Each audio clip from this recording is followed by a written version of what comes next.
Hello friends, welcome back to my channel. Today we are going to start with chapter number 14, ecosystem and energy flow from HSC science. You can see 12th standard biology. Okay, और इस chapter का इस साल खाली एक ही topic आपको study करना है, दैट इज 14.5. ओके, जिसमें हम लोग स्टडी करेंगे about the concept of ecological succession, जिसमें एक इकोसिस्टम कैसे तैयार होता है इन ए पर्टिकुलर रीजन, वो देखना है हमको. फिर उसके पहले okay, since directly 14.5 topic you can see introduce किया गया है इस साल के लिए, तो सबसे पहले we have to understand the concept of ecosystem, जिसको इकोलॉजिकल सिस्टम भी कहते हैं. तो first will talk about the concept of ecosystem, उसके बाद में we will learn what is ecological succession. Okay, तो very you can see interesting topic. The concept of ecosystem क्या है, तो क्वेश्चन एक्चुअली आपके सामने है, what is an ecosystem. Okay, so तो अर्थ जो है उसका टॉप जो सरफेस है, that is the earth crust के आसपास का जो जोन है, जिस जोन में लाइफ इज एग्जिस्टिंग, तो it forms a system. Okay, which contain living as well as non living component, जो एक दूसरे के साथ इंटरेक्ट करते हैं, तो इससे एक सिस्टम तैयार होता है. ओके, नेचुरल सिस्टम तैयार होता है जहाँ पे life actually interacts with non living aspects, तो उसको इकोसिस्टम कहते हैं इन शॉर्ट. ओके, तो प्रॉपर डेफिनेशन देखिए, तो इकोसिस्टम में इको वर्ड, जो वर्ड इको है, eco means environment and system is an interacting interdependent complex, जहां पे भी दो या दो से ज्यादा कंपोनेंट एक दूसरे के साथ इंटरेक्ट कर रहे हैं या एक दूसरे पे डिपेंड करते हैं, तो इससे कॉम्प्लेक्स तैयार होता है. Because they must be sharing the material between each other. Okay, they must be you can C influencing each other, तो उसको एक सिस्टम कहते हैं. ओके, और इन्वायरमेंट मतलब नेचर, तो नेचर में जो सिस्टम ऑपरेट होता है ओके नेचुरल तरीके से, जिसमें living and non living component दोनों इन्वॉल्व होते हैं, तो उसको इकोसिस्टम कहते हैं. तो simple definition, the ecosystem is the whole biotic मतलब living community in the given area plus its abiotic environment. इसका मतलब इकोसिस्टम के लिए आपको सबसे पहले डिफाइन करना है कहाँ का इकोसिस्टम. जैसे आपके एरिया का इकोसिस्टम या आप जिस लोकेलिटी में रहते हैं, वो जो आपका कैसे स्टेट है उसका इकोसिस्टम, पूरे इंडिया का इकोसिस्टम. ओके, तो डिपेंड करता है कि कौन से एरिया की आप बात कर रहे हैं. Okay, because the entire earth is the largest ecosystem, जो अभी हम लोग देखेंगे. ओके, तो अभी इसको अगर थोड़ा एक्सप्लेन करेंगे, तो इट इज सिस्टम जो बनता है कैसे, the interaction among all the living organism living in a particular given region. तो फिर से बता रहा हूँ, इकोसिस्टम के लिए आपको सबसे पहले एरिया डिफाइन करना है कि कौन से रीजन का इकोसिस्टम आप एक से जानना चाहते हो, क्योंकि एक सबसे छोटा इकोसिस्टम आपके घर में ही है. अगर आपके बालकनी में there is a potted plant, तो जो पॉटेड प्लांट है, रोज का प्लांट है, वो सबसे छोटा एक इकोसिस्टम है. अब आपके you can see और लिविंग रूम में there is aquarium, fish tank है, लाइव फिशेस, उसमें आप प्लांट डालते हो, तो वो भी एक छोटा सा इकोसिस्टम बन गया है. ओके, एंड साथ में also their interaction with their physical environment, यानी कि लिविंग ऑर्गेनिजम्स और उनके आसपास को जो इन्वायरमेंट है, उसमें बाकी के लिविंग ऑर्गेनिज्म आएंगे, नॉन लिविंग कंपोनेंट आएंगे, तो उससे मिलके जो सिस्टम तैयार होता है उसको कहते हैं ecosystem. And ecosystem is the structural and functional unit of nature. तो नेचर में, nature is anything which is occurring of its own, तो उसका जो स्ट्रक्चरल एंड फंक्शनल एस्पेक्ट है उसको हम लोग इकोसिस्टम से स्टडी करते हैं. तो what ever natural phenomena is occurring in the nature, okay, जिसमें लिविंग ऑर्गेनिजम्स का इन्वॉल्वमेंट सबसे इंपॉर्टेंट है, तभी जाके वो सिस्टम इकोसिस्टम कहलाएगा. ओके, चलिए, तो द इंटायर बायोस्फीयर, ओके, तो bio means the living sphere mean the environment. Okay, उसको एक बड़ा ग्लोबल इकोसिस्टम हम लोग कह सकते हैं, यानी कि द अर्थ का वो जोन जिसमें लाइफ एग्जिस्ट करता है, that zone is called biosphere. Okay, and we know, हमने ज्योग्राफी में आपने पढ़ा है कि अर्थ का lithosphere, atmosphere and you can see what hydrosphere का वो जोन जिसमें लिविंग ऑर्गेनिज्म पाए जाते हैं, जो 10 kilometer above the sea level and 10 kilometer below the sea level में पाया जाता है. यानी कि there is only 20 kilometer zone around the earth जहां पे लाइफ एग्जिस्ट करता है, तो it forms a big global ecosystem. या in a nutshell, the layer around the earth, okay, जिसमें लैंड, वाटर एंड एयर का जोन आता है, जिसमें लिविंग ऑर्गेनिजम्स है, ओके, उसको हम लोग बायोस्फीयर कह सकते हैं. तो it becomes the biggest you can see global ecosystem. और you can see ecosystem is divided into a number of you can see what classification, जो आपने यू कैन सी पिछले चैप्टर में पढ़ा था, 13 चैप्टर में थोड़ा सा डिटेल में पढ़ा था. Okay, that will be studied separately, okay, when we talk about ecosystem in detail. तो ब्रॉडली जितना भी यू कैन सी इकोसिस्टम है, ओके अर्थ में उसको दो ब्रॉड कैटेगरीज में डिवाइड कर सकते हैं ओके क्योंकि अर्थ बेसिकली जब डिवाइड होता है तो दो important you can see what zone में डिवाइड होता है, land mass and water you can see what environment. तो इसके लिए you got terrestrial ecosystem and the aquatic ecosystem. Okay the zone okay which is made up of only land masses उसको terrestrial ecosystem कहते हैं और जिस area में you can see the amount of water is very high okay तो वहाँ पे जो इकोसिस्टम तैयार होता है उसको एक्वाटिक इकोसिस्टम कहते हैं, यानी कि the ecosystem which is surrounded by lots of water and ecosystem which is found on the land okay जमीन के नीचे या जमीन के ऊपर ओके उसको टेरेस्ट्रियल इकोसिस्टम कहेंगे। तो टेरेस्ट्रियल इकोसिस्टम के बहुत सारे you can see what categories है, जैसे forest ecosystem, grassland ecosystem, desert ecosystem. इसमें forest, grassland and desert they are the natural ecosystem and man activity में एक बड़ा इकोसिस्टम तैयार होता है that is the farm land, crop land जो है वो आर्टिफिशियल इकोसिस्टम है okay that is one more way by which हम लोग इकोसिस्टम को क्लासिफाई कर सकते हैं जो नेक्स्ट स्लाइड में आपको मिलेगा ओके। और एक्वाटिक इकोसिस्टम में आते हैं जितने भी वेटलैंड्स है okay then you got ponds, lakes, stream, rivers, estuaries and seas and water। तो sea और water जो है that is the you can see marine ecosystem क्योंकि वहाँ पे पानी जो होता है salty होता है। stream, river, pond, lake they are you can see what fresh water ecosystem। estuaries are the place जहाँ पे you can see sea water and fresh water mix होता है उसको एस्चुरीज कहते हैं, तो वहाँ का भी इकोसिस्टम थोड़ा सा अलग रहता है। And wetlands are the land zone जहाँ पे water is present in large amount okay so they are the swampy areas you can see दलदली इलाके जो होते हैं उसको वेटलैंड्स कहते हैं, या जितने भी वाटर बॉडीज है उसके जो एजेस होते हैं ओके जो किनारा होता है, नदी का किनारा हो गया, बॉर्डर हो गया ओके या पॉन्ड का जो किनारा होता है जो उस इलाके को वेट लैंड कहते हैं जहाँ पे soil contain large amount of water okay. So this are some of the major terrestrial ecosystem and aquatic ecosystem जो नेचुरली तैयार होते हैं ओके और कुछ ह्यूमन की एक्टिविटी की वजह से हम लोगों ने तैयार किया, जैसे गार्डन जो है, garden is a artificial type का इकोसिस्टम ओके। चलिए two types of ecosystem based on human interference. तो एक्चुअली नेचर में जो इकोसिस्टम तैयार होता है तो वो तो नेचुरल फिनोमेना की वजह से, नेचुरल इंटरेक्शंस की वजह से होता है, लेकिन ह्यूमन के इंटरफेरेंस के बाद हम लोग इकोसिस्टम को दो कैटेगरी में डिवाइड कर सकते हैं ओके। तो सारे ecosystem which is under the natural you can see what operating under the natural conditions without the major interference of man। तो वो टेरेस्ट्रियल में जैसे फॉरेस्ट, ग्रासलैंड, डेजर्ट ये हो सकता है ओके। इवन मराइन इकोसिस्टम जो है वो है ओके।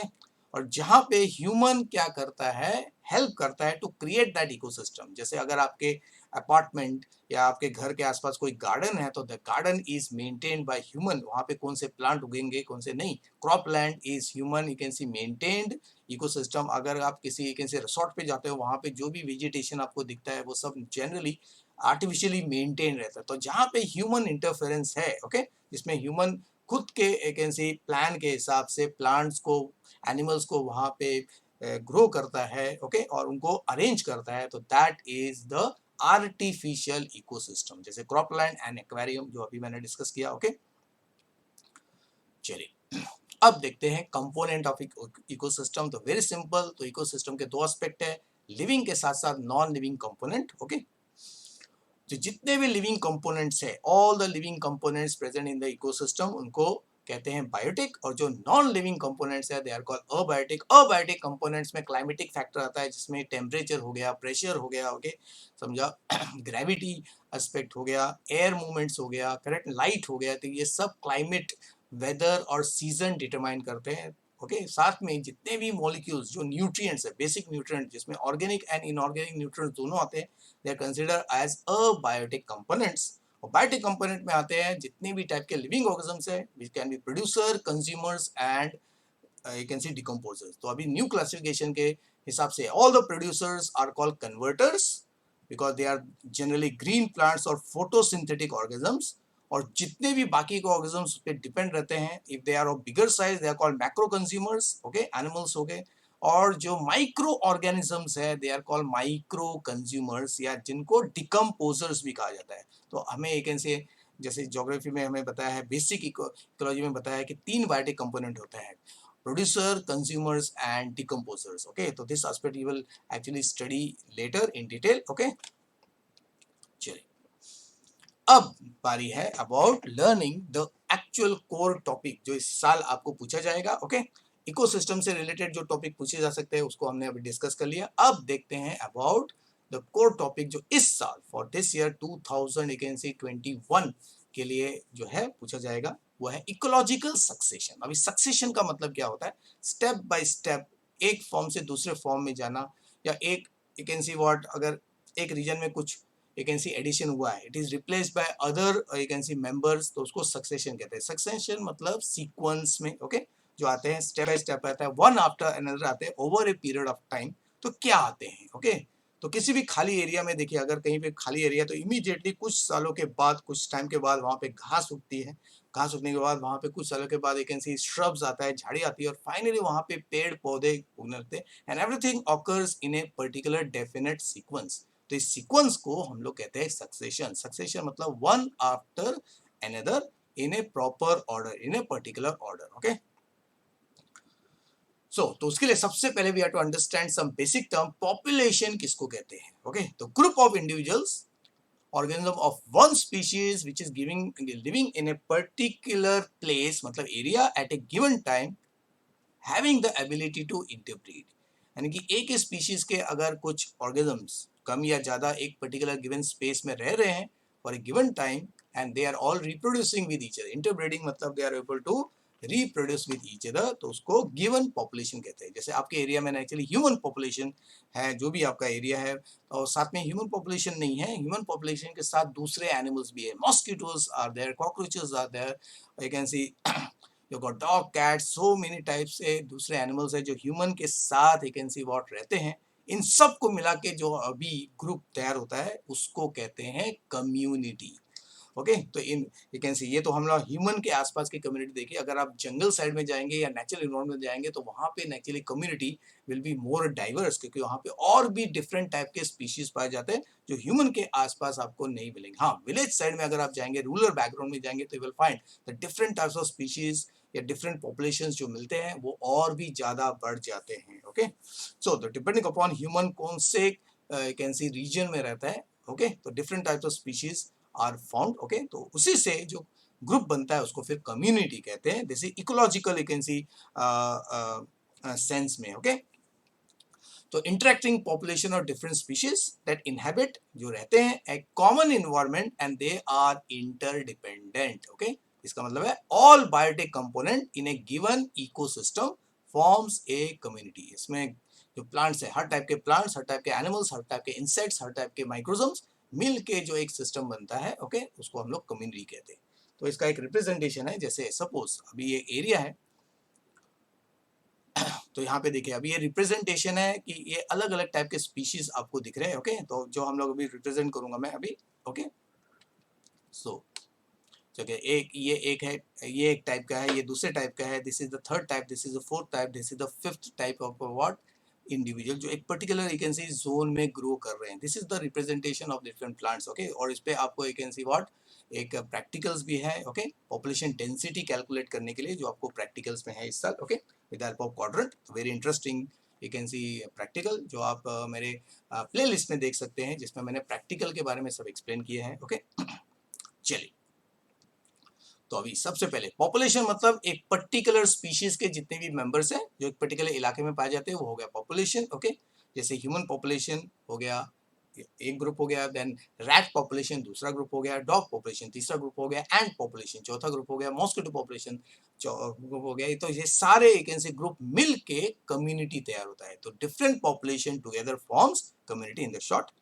लेकिन किसी भी इकोसिस्टम में अगर आप देखेंगे जो स्पीशीज का कंपोजिशन है, यानी कि the variety of plants animals which are found, मतलब उनके टाइप्स, उनका रिलेटिव प्रोपोर्शन फिक्स नहीं रहता है। इट कीप्स ऑन चेंजिंग और replacing over a period of time. आप अपने ही एरिया को देखिए, वहां पे पहले ह्यूमन पॉपुलेशन जानेंगे 10 साल पहले का पॉपुलेशन और अभी का पॉपुलेशन में देखिए फर्क है। ह्यूमन वैकेंसी अगर आप उससे हम लोग रिलेट करते हैं तो किसी भी एरिया को 10 साल पहले देखिए, पहले कौन से ग्रुप ऑफ वैकेंसी ह्यूमंस रहते थे, कौन से कम्युनिटी के ह्यूमन रहते थे। ओके, मतलब either it is from the religion point of view or the state point of view और 100 साल पहले देखेंगे तो you will find you can see the totally different community was present in your area. तो समय के साथ साथ जैसे डेवलपमेंट आप बोलते हैं, ओके, हो सकता है 10 साल पहले या 20 साल पहले आपके इलाके में कहीं कुछ भी डेवलपमेंट नहीं था, okay, there were very less you can see what people staying, लेकिन आज शायद अगर डेवलपमेंट हुआ है तो you can see population is increase. तो पॉपुलेशन जब इंक्रीज होता है तो उनका टाइप भी चेंज हो जाता है। तो same occurs in the natural ecosystem also, okay, यानी कि कोई भी नया अगर इन्वायरमेंट तैयार हो गया, नया कोई you can see what ecological land mass तैयार हो गया, जैसे वॉल्केनिक इरप्शन से एक लावा जब तैयार होता है तो वो ठंडा होने के बाद एक रॉक तैयार हो जाता है, रॉक माउंटेन तैयार हो जाता है, लावा माउंटेन तैयार होता है। तो पहले तो उस माउंटेन में कोई भी लिविंग ऑर्गेनिज्म ग्रो नहीं करेगा या कोई भी एनिमल या प्लांट वहां पे आपके ग्रो नहीं करेंगे, लेकिन बाद में धीरे धीरे वहां पे लाइफ एंटर करेगा और धीरे धीरे एक दिन नेचुरली इट में टेक 10 years, 100 years, 1000 years और 1 लाख ईयर्स वहां पे जंगल बन जाता है। तो आज जो भी वेजिटेशन आपको दिख रहा है किसी भी नेचर जगह पे जब जाते हो तो वो एक दो एक इंच साल में डेवलप नहीं हुआ है, ओवर 100, कम से कम 100 साल लग गए होंगे जिससे वो जंगल या वो लैंड मास या वो सीनरी जो आप देखते हो, ओके, जिसको आप इंजॉय करते हो, इट इज बिकॉज ऑफ देखिए जो बैकग्राउंड में आपको अभी ये सीन दिख रहा है वो भी कोई एक दो साल में डेवलप नहीं हुआ है, it must have developed over a period of what time, okay. So तो इन एनी इकोसिस्टम होता क्या है कि स्पीशीज कंपोजिशन, उनका टाइप और रिलेटिव पॉपुलेशन चेंज होता है over a period of time, that is composition of community keeps on changing. और यही हमें स्टडी करना है, ये चेंज कैसे होता है, इसी को इकोलॉजिकल सक्सेशन कहते हैं, ओके। और सक्सेशन का मतलब क्या है, इट इज ए स्पेशियल या स्पेशियल पैटर्न, स्पेस मतलब जगह में, तो एक पर्टिकुलर रीजन में जो कम्युनिटी चेंज होता है over a period of time due to changes in environmental condition, okay. तो हर जगह पे नेचुरली जो इन्वायरमेंट है वो चेंज होता है over a period of time, और जैसे जैसे इन्वायरमेंटल फैक्टर चेंज होते हैं, टेम्परेचर का होना, वाटर का अवेलेबिलिटी, ऑक्सीजन का अवेलेबिलिटी, ओके, क्योंकि नेचुरल कैलेमिटीज होते रहते हैं, okay, so many natural phenomena occurs और condition environment keeps on changing। जैसे आज जो डेजर्ट है, you must be knowing, Rajasthan जो ऑलमोस्ट इसके 50% से ज़्यादा जो उसका रीजन है, that is the desert, that desert region was at time the most fertile land on the you can see in Indian subcontinent। उसी तरह महाराष्ट्र में विदर्भ, नागपुर, ये जो आज सबसे ऑलमोस्ट ड्राई रीजन्स है, ये एक समय सबसे फर्टाइल लैंड थे, ओके। तो उसी तरह हर तरह का can see environmental condition change होता है, उसके हिसाब से प्लांट्स, एनिमल, माइक्रोब्स, उनका कम्युनिटी भी क्या होगा, चेंज होगा, ओके। जैसे आपने ये भी देखा होगा कि ह्यूमन की बात करेंगे, कहीं पे अगर नया फैक्ट्री अगर यू कैन सी व्हाट लगना चालू होता है किसी जोन में, तो immediately you can C more population come and accumulate around that factory, तो पॉपुलेशन बढ़ जाता है, हर टाइप के you can see what humans वहाँ पे आके स्टे करते हैं, एक नया you can see what city तैयार हो जाता है। शुरुआत में तो छोटा सा टाउन जैसा होगा, बाद में अगर डेवलपमेंट हुआ, सक्सेस हुआ फैक्ट्रीज का, ओके, लोगों को जॉब मिला, तो अल्टीमेटली पॉपुलेशन इंक्रीज। तो दैट्स व्हाई दिस सिटीज, आज जितने भी बड़े बड़े सिटीज है वो सब क्या है, वो एक दिन में या यू कैन से कुछ सालों में डेवलप नहीं हुआ है, over a period of time उनका पॉपुलेशन बढ़ा है, okay. Then same way nature में भी नेचुरली कहीं भी किसी भी रीजन में अगर कोई नया रीजन अगर तैयार हो गया है, कोई नया पॉन्ड तैयार हुआ है, तो उसमें अल्टीमेटली जो लिविंग ऑर्गेनिज्म आते हैं वो एक सीक्वेंस के द्वारा आते हैं, ओके, रैंडमली नहीं आते, ओके। तो इसी को इकोलॉजिकल सक्सेशन कहते हैं, ओके। तो पहले देख लेते हैं इन एन इकोसिस्टम, तो कोई भी इकोसिस्टम अगर तैयार हुआ तो पहला स्पीशीज जो वहां पे आके अपने आप को एस्टेब्लिश करता है, और the first type of living organism जो किसी भी न्यू रीजन में आके ग्रो करता है, सर्वाइव करता है, उसको कहते हैं पायोनियर स्पीशीज या पायोनियर स्टेज। पायोनियर का मतलब होता है very first, as we know. With time species diversity increase, तो समय के साथ साथ नेचुरली पायोनियर स्पीशीज के साथ साथ दूसरे स्पीशीज भी ग्रो करने लगते हैं, क्योंकि पायोनियर स्पीशीज की वजह से कंडीशन चेंज होता है, फिर दूसरे स्पीशीज को मौका मिल जाता है वहां पे ग्रो करने के लिए, ओके। और वन स्पीशीज हो सकता है कि कुछ सालों के बाद जो पायनर स्पीशीज है वो वहां से रिप्लेस हो जाए, मतलब they will stop growing because condition have change because of other species, और एक स्पीशीज की जगह पे दूसरे स्पीशीज ले लेते हैं। इसी तरह ह्यूमन, आज आप जहाँ पे हो, 100 साल पहले का अगर आप रिकॉर्ड चेक करोगे तो वहां पे हो सकता है दूसरे टाइप के ह्यूमन, मतलब दूसरे कम्युनिटी के ह्यूमन रहते थे, ओके। यानी कि वहां पे हो सकता है गांव होगा या जंगल होगा, लेकिन आज आप उस जगह को ऑक्यूपाई कर रहे हो, ओके।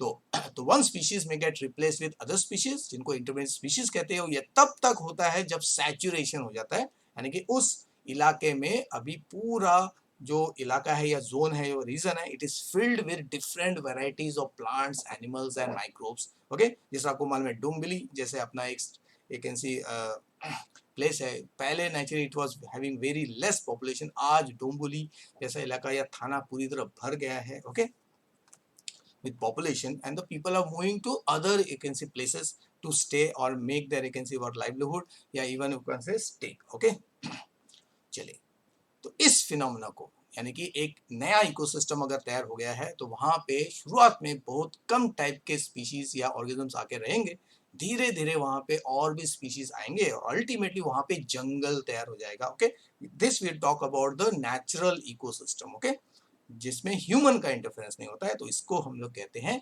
Ecological succession. यानी कि इकोलॉजी में जो प्लांट्स, एनिमल्स या माइक्रोजम किसी एरिया में रह रहे हैं तो they will be replaced over a period of time, step by step.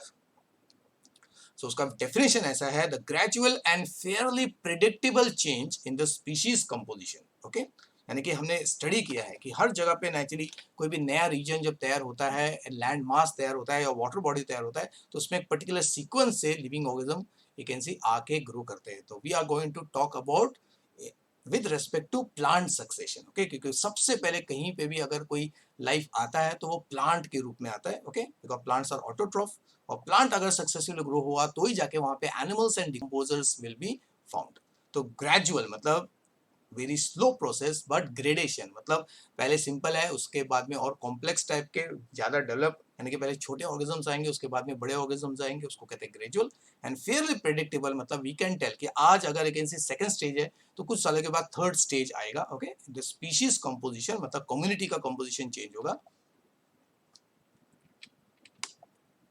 Of A given area, उसको कहते हैं इकोलॉजिकल सक्सेशन। तो gradual and Fairlie predictable change in the species composition of the given area. इसके लिए फिर से बोल रहा हूं, तो हर इकोलॉजिकल सक्सेशन इकोसिस्टम के लिए सबसे पहले आपको वो एरिया डिफाइन करना है जहां पे सक्सेशन होने वाला है।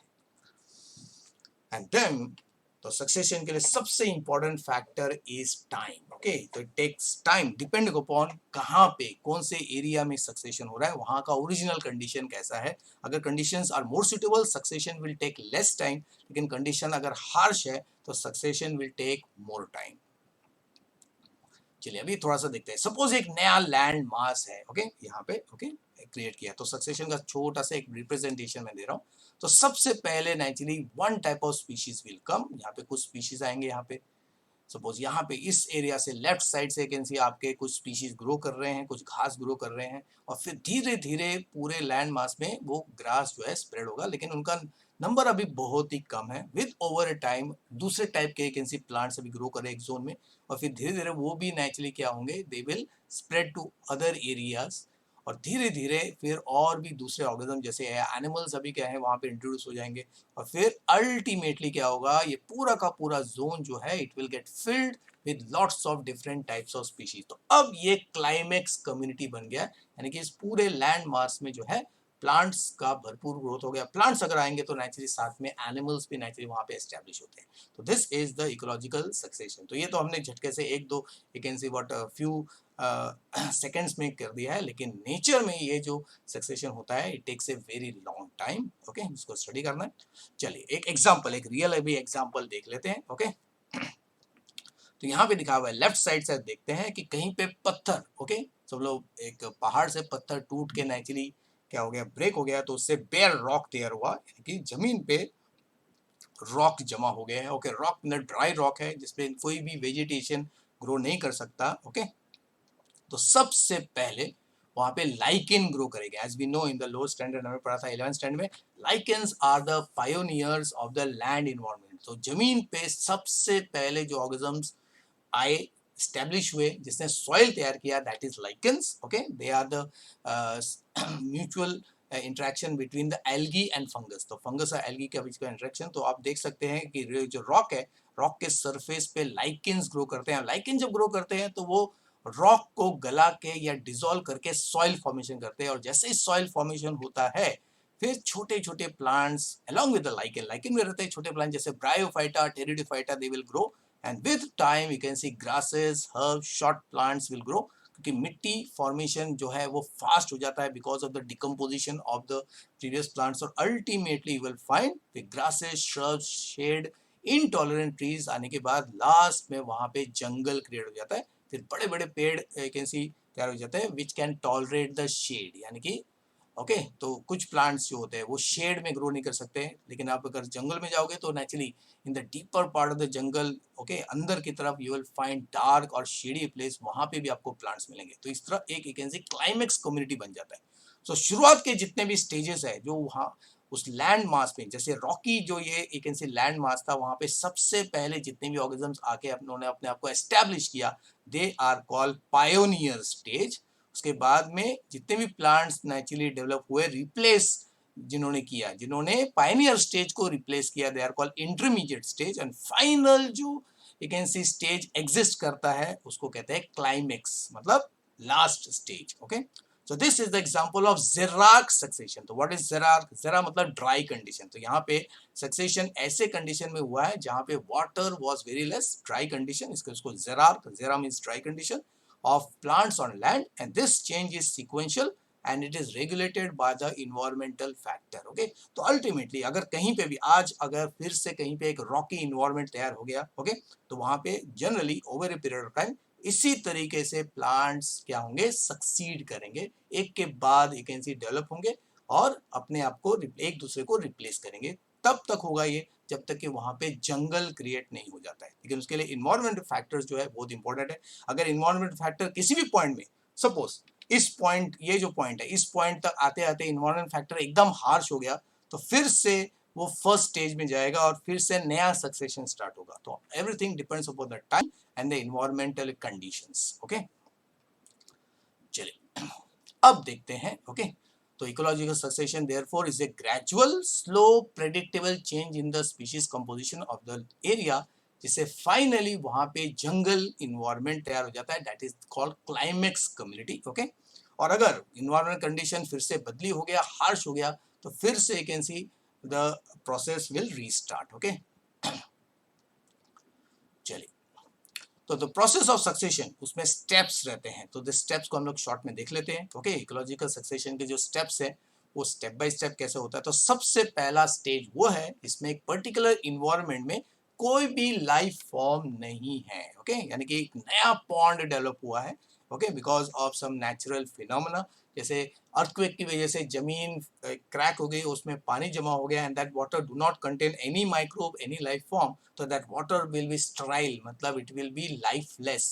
ओके या कोई जमीन नया तैयार हो गया, जैसे मैंने बोला वोल्केनिक लावा जब जमीन के बाहर आके ठंडा होता है तो उससे जो रॉक तैयार होता है उसको वोल्केनिक रॉक कहते हैं, उसमें भी कोई लाइफ नहीं रहेगा। Okay so that condition is called nudation. You know nude मतलब you can see what without any cover, तो यहाँ पे nudation का मतलब होता है there is no life form. okay तो अल्टीमेटली फिर वहां पे एंट्री होती है, जो सबसे पहले लिविंग प्लांट्स या एनिमल्स या माइक्रोब जब वहां पे एंटर करेंगे, अपने आप को एक ऐसी एस्टैब्लिश करेंगे या ग्रो करने लगेंगे, तब उसको कहते हैं इन्वेजन। जैसे कोई भी अगर जमीन है, ह्यूमन का भी ऐसा ही होता है कि कोई खाली जमीन पड़ी हुआ तो वहां पे सबसे पहले एक ऐसी व्हाट पुअर पीपल आके एस्टैब्लिश होते हैं, isn't it.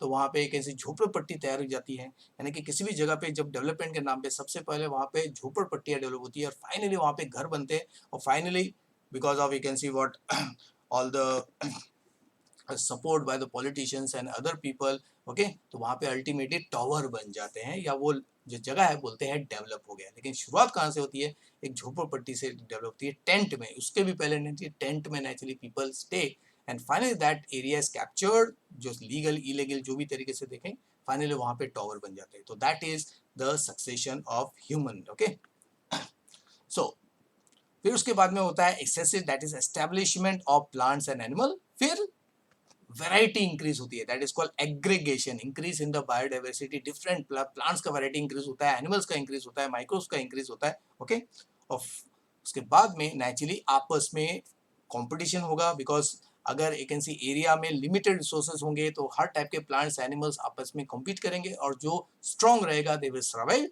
And others will get perish. तो इसकी वजह से क्या होता है, जैसे मैंने अगर एक ह्यूमन का एग्जांपल है कि कहीं पे खाली जमीन थी, वहाँ पे पहले झोपड़पट्टी में लोग रहते थे, तो दादागिरी करके उनको हटा के नेचुरली मालूम पड़ता है कि वो इलाका थोड़ा सा प्रोडक्टिव है, ओके, प्रॉफिट मिलेगा तो फिर नेचुरली वहाँ पे लोकल जो लोग होते हैं, दूसरे लोग हैं, उनको फिर हटा के या उनको थोड़ा सा पैसा दे के हटा देते हैं और उसकी जगह पे चौल बना लेते हैं। उस चौल के बाद छोटे छोटे घर बनते हैं और इस तरह दिस प्रोसेस गोज ऑन, जब तक कि वहाँ पे कोई फिर बड़ा बिल्डर नहीं आ जाता है जो वहाँ पे क्या है बिल्डिंग्स टावर्स बना देता है। ओके, तो there is a competition and coaction even with the species. ये तब तक होता रहता है जब तक कि स्टेबलाइजेशन नहीं हो जाता है। तो इसका मतलब है इसके बाद वापस मतलब फर्दर डेवलपमेंट होने का चांस एकदम कम होता है, क्योंकि अभी स्पेस एकदम वैकेंसी लिमिटेड हो गया है, रिसोर्सेस एकदम लिमिटेड हो गए हैं।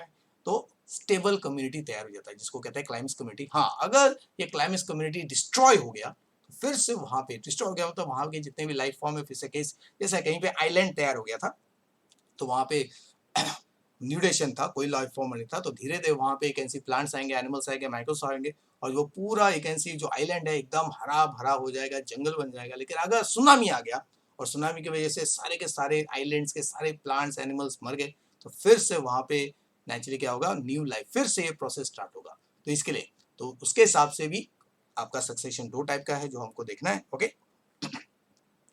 सो ड्यूरिंग सक्सेशन क्या होता है, some species colonize मतलब वहां पे जमा होते हैं in an area and their population become more numerous, whereas population of other species फिर decline होते हैं and even they get disappear or replaced and this process keeps on going जब तक कि एक stable community तैयार नहीं होता है। ओके, तो ह्यूमन का भी नेचुरली जो एग्जिस्टेंस है वो इसी प्रोसेस के हिसाब से होता है। जो मैंने बोला कहीं भी ह्यूमन जब वहाँ पे डेवलप होते हैं, कोई भी इलाका, आज आप जहाँ पे हो वहाँ पे अगर आप 100 साल 200 साल पहले का अगर रिकॉर्ड चेक करोगे तो वहाँ पे ह्यूमन नहीं थे। तो धीरे धीरे जो सबसे पहले लोग वहाँ पे आए ओरिजिनल, और नीचे के हिसाब से देखा जाए तो ह्यूमन का ओरिजिनल, कोई भी ओरिजिनल ह्यूमन जहाँ पे रहते हैं उनको एबॉर्जिनल्स कहते हैं, जैसे आदिवासी लोग, ट्राइबल लोग रहते हैं। तो आज के जो सिटीज है वो एक समय पे क्या थे, टाउन थे, वो टाउन एक समय पे विलेज थे, वो विलेज एक समय पे जंगल था।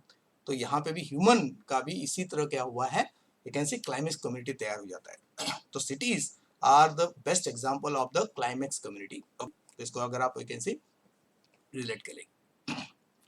चलिए अब देखते हैं stages of communities in succession, यानी कि जब सक्सेशन होता है ओके, तो उसमें जो स्टेजेस होते हैं लिविंग ऑर्गेनिज्म जो आते हैं एक के बाद एक, उनको क्या कहते हैं, उनको कहते हैं सेल। तो entire sequence of community that successively change in area उनको सेल कहते हैं या सेल कहते हैं। सो इंडिविजुअल ट्रांजिशन कम्युनिटी जो सिंगल स्टेप आता है उसको सेराल स्टेज कहते हैं या सेरल कम्युनिटीज कहते हैं। तो उसके तीन ग्रुप्स है जो पहले हमने बताया, उसमें पायनियर स्टेज है, फिर इंटरमीडिएट स्टेज है या क्लाइमेक्स स्टेजेस है। सो सिंपल, तो जो ऑर्गेनिज्म या स्पीशीज सबसे पहले किसी जोन में आते हैं उसको पायनियर कहते हैं। तो वेरी फर्स्ट स्पीशीज जो एक पर्टिकुलर इलाके में अपने आप को एस्टेब्लिश करते हैं, रहने लगते हैं ओके, यानी कि they are the one who has taken the courage to grow in that new environment okay. अगर वो एस्टेब्लिश हो गए then they will be replaced by other you can see species या स्टेजेस, उसको कहते हैं आपका इंटरमीडिएट स्टेजेस। और फाइनल कम्युनिटी जो तैयार होता है जो इक्विलिब्रियम में है, यानी कि नेचर के एनवायरनमेंट के हिसाब से बैलेंस कंडीशन में है, जो फर्दर जिनका डेवलपमेंट होता है, further they are not replaced, उसको क्लाइमेक्स कम्युनिटी कहते हैं। यानी कि pioneer are replaced by intermediate and intermediate are replaced by climax, और क्लाइमेक्स फर्दर क्या है आपका रिप्लेस नहीं होगा। चलिए, तो होता क्या है, in the successive seral stage there is a change in species diversity. तो हर स्टेज में क्या होता है, जो स्पीशीज है वो चेंज होते रहते हैं। फिर स्पीशीज का नंबर भी चेंज होगा और ऑर्गेनिज्म के नंबर के चेंज की वजह से टोटल बायोलॉजिकल जो मटेरियल है ओके वो चेंज होता है, जिसको टोटल बायोमास कहते हैं, यानी कि बायोलॉजिकल मटेरियल या अमाउंट इंक्रीज होता है। तो इसके लिए आज के टाइम पे पूरे अर्थ में जहां जहां पे कम्युनिटीज हैं, मतलब ecological community, it is due to succession of millions of years okay. कुछ जगह पे रीस्टार्ट हो रहा है, कुछ जगह पे you can see what climax stage में है, कुछ जगह पे पायनियर स्टेज में है, कुछ जगह पे आपको you can C intermediate stage में दिखेंगे ओके, क्योंकि succession is a continuous process. तो इसका मतलब है succession and evolution would have in the parallel process at that time। जैसे अभी देखिए डेजर्ट इलाका जो है वो हम लोग ऐसा बोल सकते हैं कि वो अभी क्या है, बिगनिंग है, सक्सेशन का वो बिगनिंग है। तो मे बी आफ्टर एक जो आज का राजस्थान का डेजर्ट इलाका है, एक दिन ऐसा आएगा कि वहां पे फिर से यू कैन सी व्हाट आपके plants you can see what vegetation हो जाएगा और वहां पे succession you can see what का नेक्स्ट स्टेप स्टार्ट होगा। तो अभी वहां पे बोल सकते हैं कि शुरुआत हो रही है सक्सेशन की। ओके, चलिए, तो types of succession based on origin, तो ओरिजिन के हिसाब से देखते हैं। ओके, तो प्राइमरी सक्सेशन और दूसरा है सेकेंडरी सक्सेशन। तो एकदम सिंपल, वो कैसे कि प्राइमरी, अगर कोई भी नया एक ऐसी लैंड मास या वाटर बॉडी तैयार हुआ जहां पे लाइफ था ही नहीं, तो वहां पे जब सक्सेशन स्टार्ट होता है तो उसको कहते हैं प्राइमरी।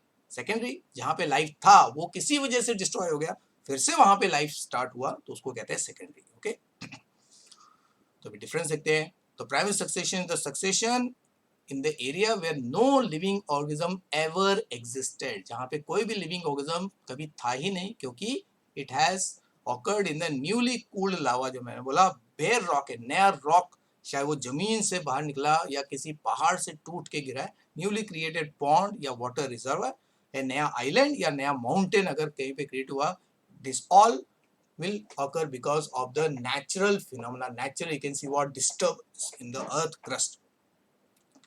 और बिफोर एक biotic community is establish there must be formation of fertile soil, यानी कि सक्सेशन की शुरुआत सबसे पहले सॉइल बनने से होती है, क्योंकि सॉइल अगर तैयार हो गया तभी जाके प्लांट ग्रो करेंगे, और प्लांट जहाँ पे है तो नेचुरली ऑटोमेटिकली वहाँ पे एनिमल की एंट्री होती है। But this process takes a very long time because it's a very slow process, 100 से 1000 ऑफ ईयर्स लग जाते हैं। फिर सेकेंडरी सक्सेशन क्या है, तो जिन एरिया में पहले लाइफ था, जैसे मैंने एग्जांपल दिया कि कहीं आइलैंड था तो वहाँ पे एक ऐसी कम्युनिटी बन गया, लेकिन सुनामी आ गई तो सारे कम्युनिटी, या वहाँ पे आग लग गई, उस आइलैंड में सारे के सारे लाइफ फॉर्म जल के राख हो गए, there is no you can see life form exist, ये डिस्ट्रॉयड। लेकिन वहाँ पे फिर से कुछ सालों के बाद फिर से लाइफ वहाँ पे स्टार्ट हो जाएगा। Okay, so the succession which takes place in the area after the existing organisms are lost या destroyed, या तो man made नहीं तो natural के, जैसे man made जैसे फॉरेस्ट फायर, तो बहुत सारे आज के जो फॉरेस्ट फायर है वो मैन मेड एक्टिविटी की वजह से होते हैं, या because of the construction activity की वजह से होता है। जैसे अबंडेंट फार्म लैंड, यानी कि क्रॉप फील्ड, अगर किसी आपका जो फार्म लैंड है उसको अभी यूज नहीं करते तो वहाँ पे अपने आप जंगल तैयार हो जाता है। बर्न्ड और cut forest lands that are flooded, जहाँ पे पानी भर गया था, और eutrophied water bodies, water bodies जिसमें चिकल जमा हो जाता है, कीचड़ जमा होता है, डेब्रिस जमा हो जाता है, और वो किसी भी लाइफ फॉर्म के लिए एक सूटेबल नहीं रहता है, लेकिन वहाँ पे भी बाद में कुछ समय के बाद फिर से एक ऐसी लाइफ तैयार होता है, मतलब वहाँ पे लैंड मास तैयार हो जाएगा। ओके, तो ये तो वहाँ पे एक ऐसी पॉजिटिव थिंग है कि वहाँ पे पहले से थोड़ा सा सॉइल या फर्टाइल सेगमेंट होता है, जिसमें सीड्स होते हैं, स्पोर्स होते हैं, जो पहले से पिछले एक ऐसी जो लाइफ के बचे हुए होंगे उनको खाली कंडीशन मिलना चाहिए, और जैसे ही कंडीशन मिलता है वो जल्दी से फिर रिग्रो होता है। इसके लिए सेकेंडरी सक्सेशन जो है वो प्राइमरी सक्सेशन से फास्ट होता है, जनरली 100 साल के अंदर ही होता है, कभी कभी तो 5 साल के अंदर ही। इसके लिए आपके किसी नेबर में अगर कोई जमीन, जैसे कोई बिल्डिंग गिर गया, वहाँ का जो लैंड मास है पूरा फ्लैट हो गया, लेकिन वहाँ पे देखो अगर ऐसे रहा 500 साल के बाद वहाँ पे भी जंगल प्लांट्स ग्रो करने लगते हैं इन दैट टेक ऐसी डेब्रिस। ओके, तो कोई भी अगर सोर्स अबंडेंट बिल्डिंग है या अबंडेंट एक ऐसी व्हाट प्लेस है, तो वहाँ पे भी अपने आप वहाँ पे घास and other plants grow. Okay, वहाँ पे सेकेंडरी सक्सेशन हुआ है। चलिए अब देखते हैं सक्सेशन ऑफ प्लांट्स। तो सक्सेशन ऑफ प्लांट को इस चैप्टर में स्टडी करना है बेस्ड ऑन द हैबिटेट, कि वहाँ स्टार्ट कहाँ पे होता है। ओके, तो सक्सेशन ऑफ प्लांट दो टाइप के हैं, हाइड्राक सक्सेशन जिसको हाइड्रोसेर भी कहते हैं, और जेराक सक्सेशन जिसको जेरोसेर भी कहते हैं। तो हाइड्राक मतलब पानी, वाटर, हाइड्रा पानी, जेरा मतलब ड्राई। ओके, तो दो एक्सट्रीम यू कैन सी जो इन्वायरमेंट कंडीशन है वो है the condition which is surrounded by lots of water and the condition which is actually dry soil. Okay, so hydrosil series succession या hydrox succession takes place in the wetter area जहाँ पे पानी is present in large amount, like a pond, a lake, and the succession series progresses from hydric to mesic condition. तो वहाँ पे पहले पानी का environment जो ज़्यादा था वो बाद में moderate condition मतलब normal soil condition में वो change हो जाता है। Same for Zerak. तो Zerak succession occurs in the place where water is very scarce, rainfall नहीं होता है, या वहाँ पे hot climate है, या soil is dry like bare dry rock या desert इलाका। okay? तो यहाँ पे भी अगर सक्सेशन स्टार्ट हुआ तो अल्टीमेटली ड्राई जोन जो है वो नॉर्मल सॉइल में, तो मेसिक मतलब मॉडरेट या मीडियम कंडीशन में वो डेवलप हो जाता है। ओके, तो अभी देखते हैं जो टेक्निकल टर्म्स है। हाइड्रिक कंडीशन मतलब the habitat which contain lots of water, that is the wet region. Okay, और जेरिक कंडीशन वो कंडीशन है जिसमें water is very less, that is dry condition. It can be desert, okay, that sandy desert और they can see cold desert, जैसे आपका जो लद्दाख है it is the you can see cold desert माना जाता है उसको। एंड अल्टीमेटली ओके, जो मॉडरेट कंडीशन है, तो जनरली जो कंडीशन में ह्यूमन रहते हैं, ज्यादा करके एनिमल्स रहते हैं, वो मेजिक कंडीशन है। द हैबिटेट विद मॉडरेट और medium water, neither wet not dry. तो होता क्या है, सक्सेशन की वजह से अगर हाइड्रिक सक्सेशन हुआ है तो hydric condition will change into mesic condition और xeric condition will also change to mesic condition. तो that condition is called climax condition या के final condition.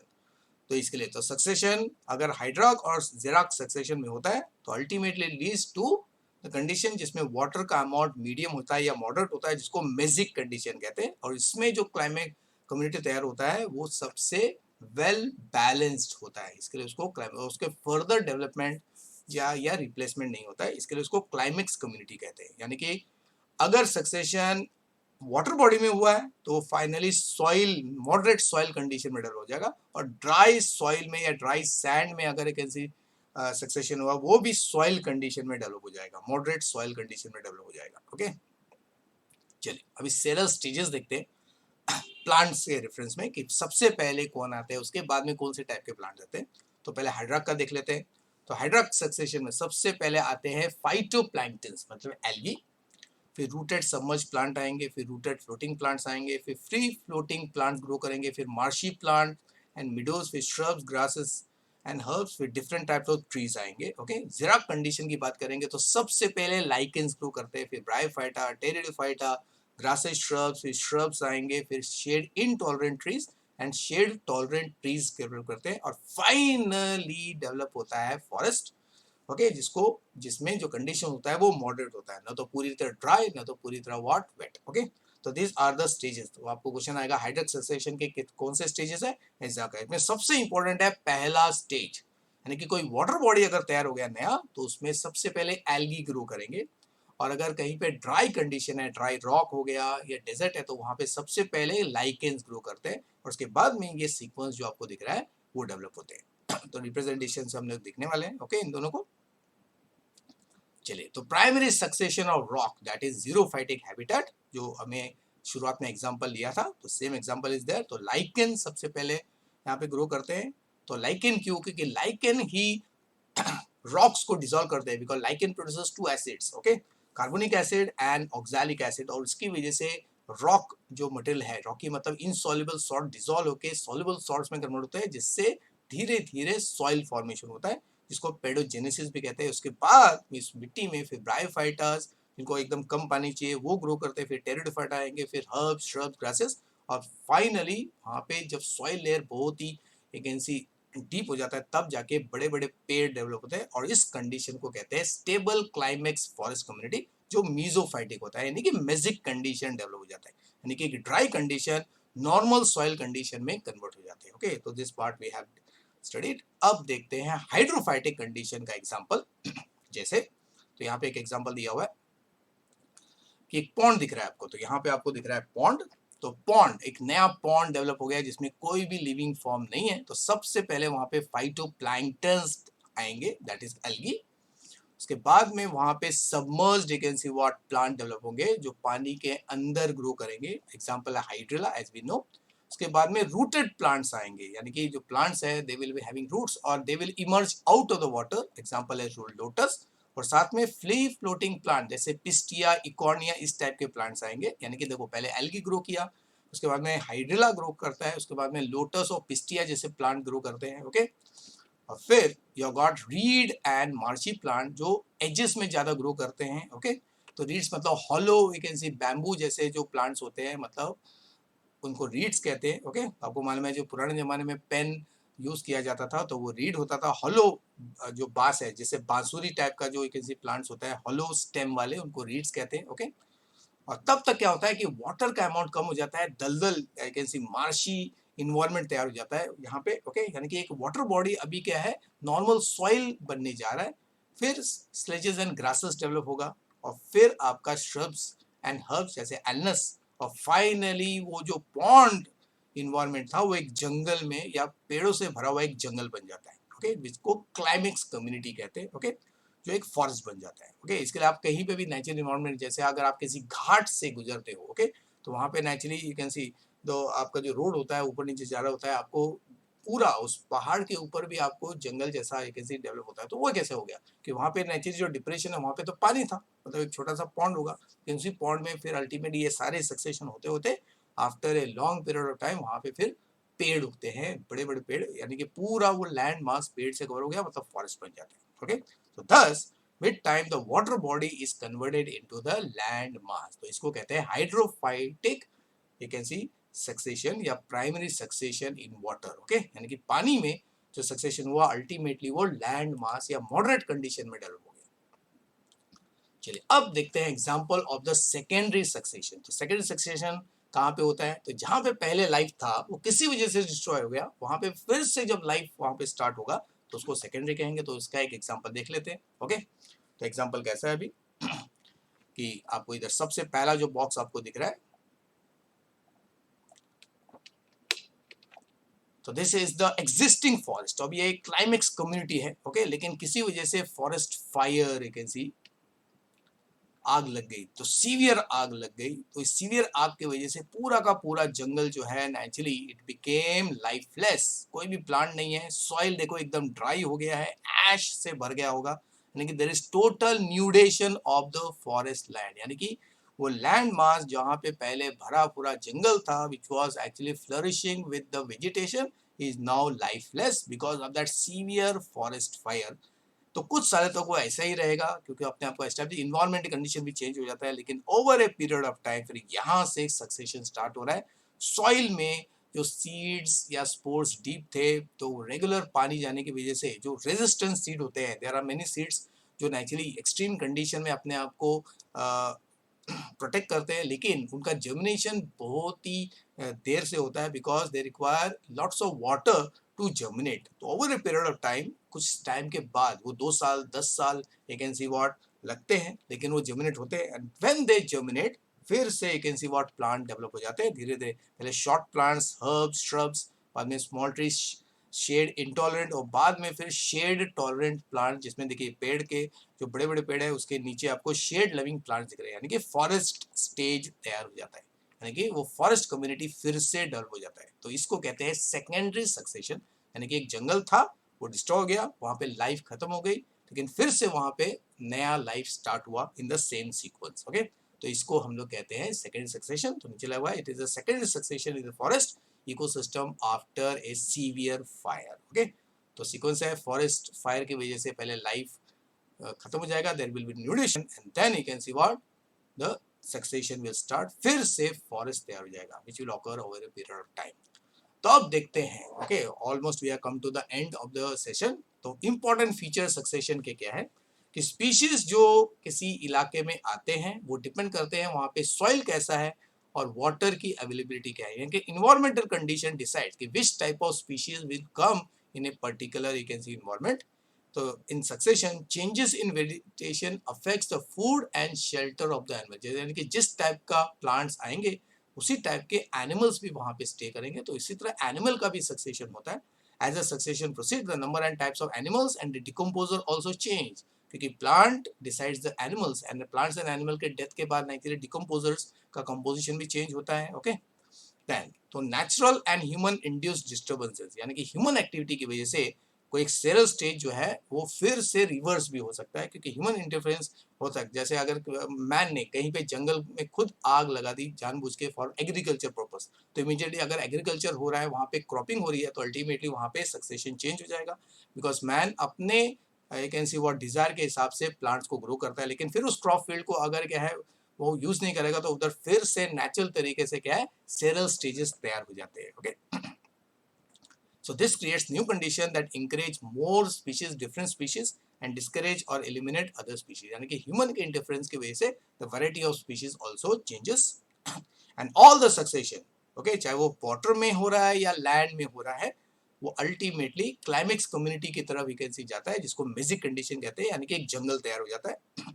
And this community remains stable जब तक कि इन्वायरमेंटल कंडीशन सेम रहेगा या ज्यादा चेंजेस नहीं आएगा, क्योंकि इन्वायरमेंट में एक स्टेबल कम्युनिटी है, जंगल तैयार हो गया, लेकिन अगर आग लग गई या कोई नेचुरल सीवियर ओके सुनामी वगैरह आ गया या अर्थक्वेक हो गया, तो फिर से वहां पे क्या है, सक्सेशन स्टार्ट हो जाएगा। ओके, डिपेंडिंग अपॉन कौन से स्पीशीज वहां पे बच गए हैं, तो जिस स्पीशीज जो स्पीशीज बच गए तो उसके बाद के स्टेजेस फिर डेवलप होते हैं। तो इस तरह environmental changes plays a very important role in succession. चलिए, with this we are completed this chapter and this जो आपका लास्ट पेज है, this is a summary of the ecological succession. ये आप पढ़ सकते हो, it is a time to summarise, so you can go through it, and this is what we have actually learned today. Okay, इसका summarization with this today तो will complete, we are completed the chapter 14, क्योंकि एक ही topic था 14.5। Okay, तो next year actually we are going to talk about other subjects. तो इस साल के लिए एक्चुअली स्टूडेंट्स के लिए खाली एक ही टॉपिक है, ecological succession. Prepare well and get good marks. Okay students, bye, take care.